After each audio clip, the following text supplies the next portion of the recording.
ঐতিহ্যবাহী সেই তুষপুর গ্রামের কৃতি সন্তান জনাব শুকুর পাটোয়ারি সাহেবের জন্মস্থানে দাঁড়িয়ে কথা বলবো, এটা আমার কাছে অত্যন্ত গর্বের বিষয় এবং আমার ব্যক্তি জীবনে একটা ইতিহাস হিসেবে থাকবে। সম্মানিত সুধী, ইতিপূর্বে অনেক বক্তায় বক্তব্য রেখেছেন, আপনারা শুনেছেন। তবে আজকের এই প্রোগ্রামটি রাজনৈতিক কোনো প্রোগ্রাম নয়, রাজনৈতিক কোনো অনুষ্ঠান নয়। তো যাই হোক, সাবেক তিনবারের প্রধানমন্ত্রী, বাংলাদেশের গণতন্ত্রের সিপাহসালার, আজকে সেই মহান মুক্তিযুদ্ধের মাস, বিজয়ের মাস, ডিসেম্বর মাস, আমি সর্বপ্রথমে শ্রদ্ধা নিবেদন করি মহান মুক্তিযুদ্ধের সকল শহীদের প্রতি এবং শ্রদ্ধা নিবেদন করি মুক্তিযুদ্ধে যিনি ঘোষণা করেছিলেন শহীদ রাষ্ট্রপতি জিয়াউর রহমান সাহেবের প্রতি শ্রদ্ধা নিবেদন করি, স্মরণ করি এদেশের সেই যিনি স্বাধীনতার ঘোষণা দিয়েছিলেন শহীদ রাষ্ট্রপতি জিয়াউর রহমান সাহেবের সহধর্মিণী, এদেশের আপসহীন নেত্রী দেশনেত্রী বেগম খালেদা জিয়া আজকে অত্যন্ত অসুস্থ অবস্থায়, আপনারা জানেন গত 27 নভেম্বর থেকে উনি ঢাকার এভার কেয়ার হসপিটালে চিকিৎসাধীন আছেন। আজকে আমরা বিভিন্ন মাধ্যমে, সংবাদ মাধ্যম, সামাজিক যোগাযোগ মাধ্যম, অনেক কিছুর মাধ্যমেই আপনারা জেনেছেন যে এভার কেয়ার হসপিটালে বাংলাদেশের প্রখ্যাত মেডিকেল টিম যারা রয়েছেন এবং বিদেশীয় অনেক চিকিৎসকদের সমন্বয়ে সেখানে ওনার নিবিড় চিকিৎসা চলছে। আমরা যতটুকু জেনেছি, একটা মহল গুজব ছড়াইতেছে যে খালেদা জিয়া মারা গিয়েছেন, যাদের বিবেক বলতে কোনো জিনিস নেই।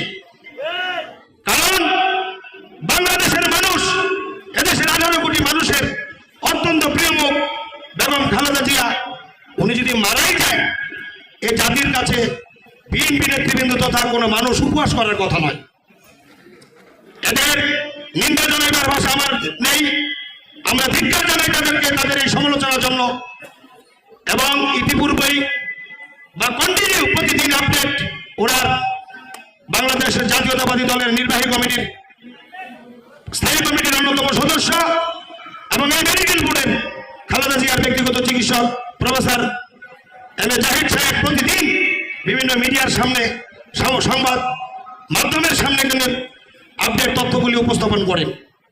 তো যাই হোক, আমরা শুনেছি আজকে ভারপ্রাপ্ত চেয়ারম্যান জনাব তারেক রহমান সাহেবের সহধর্মিণী ডাক্তার জুবাইদা রহমান বাংলাদেশে এসেছেন এবং আগামী দিন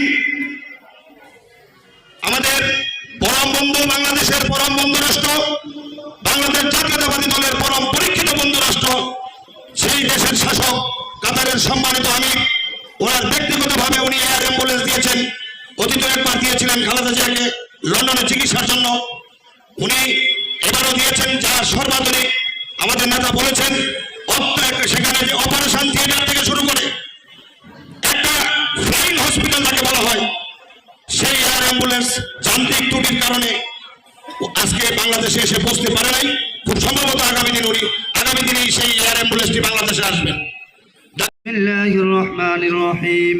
ما كان محمد أبا أحد من رجالكم ولكن رسول الله وخاتم النبيين وكان الله بكل شيء عليما إن الله وملائكته يصلون على النبي يا أيها الذين آمنوا صلوا عليه وسلموا تسليما اللهم صل على سيدنا نبينا شفيعنا حبيبنا مولانا محمد صلى الله عليه وعلى آله وأصحابه وبارك وسلم اللهم صل على سيدنا ونبينا شفيعنا حبيبنا مولانا محمد صلى الله عليه وعلى آله وأصحابه وبارك وسلم ما تم من صلى الله على محمد صلى الله